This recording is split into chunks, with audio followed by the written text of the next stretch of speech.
ನಾವು ಚಾಮುಂಡಿ ಬೆಟ್ಟದಿಂದ ರಿಟರ್ನ್ ಬರ್ತಾ ವರ್ಲ್ಡ್ ಆಫ್ ಮೈಸೂರು ಪಾಕ್ನ ವಿಸಿಟ್ ಮಾಡಿದ್ವಿ. ಇಲ್ಲಿ ನೀವು ಲೈವ್ ಆಗಿ ಮೈಸೂರು ಪಾಕ್ ಹೇಗೆ ತಯಾರಿ ಆಗ್ತಿದೆ ಅಂತ ನೋಡ್ಬೋದು.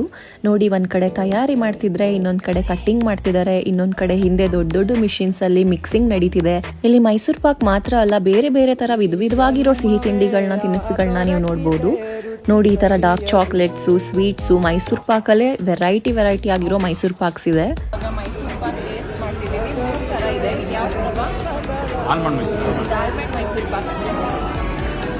ಇದು ಗೋಡಂಬಿ ಮೈಸೂರು ಪಾಕ,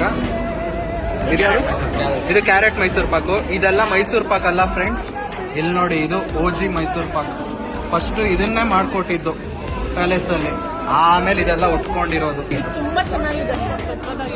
ನಿಮ್ಗೆ ವರ್ಲ್ಡ್ ಫೇಮಸ್ ಮೈಸೂರು ಪಾಕ್ ಹುಟ್ಟಿದ ಹಿನ್ನೆಲೆ ಏನು ಅಂತ ಗೊತ್ತಾ? ಮೈಸೂರು ಅರಮನೆಯ ರಾಜ ಅಡಿಗೆಯಲ್ಲಿದ್ದಂತಹ ಕಾಕಸ್ವಾಮಿ ಅಂತಹ ಒಬ್ಬ ಅಡಿಗೆಗಾರರು ಸಕ್ಕರೆ, ತುಪ್ಪ ಹಾಗೆ ಕಡಲೆ ಹಿಟ್ಟನ್ನ ಬೆರೆಸಿ ಒಂದು ಸಿಹಿ ತಿಂಡಿಯನ್ನ ತಯಾರಿಸ್ತಾರೆ.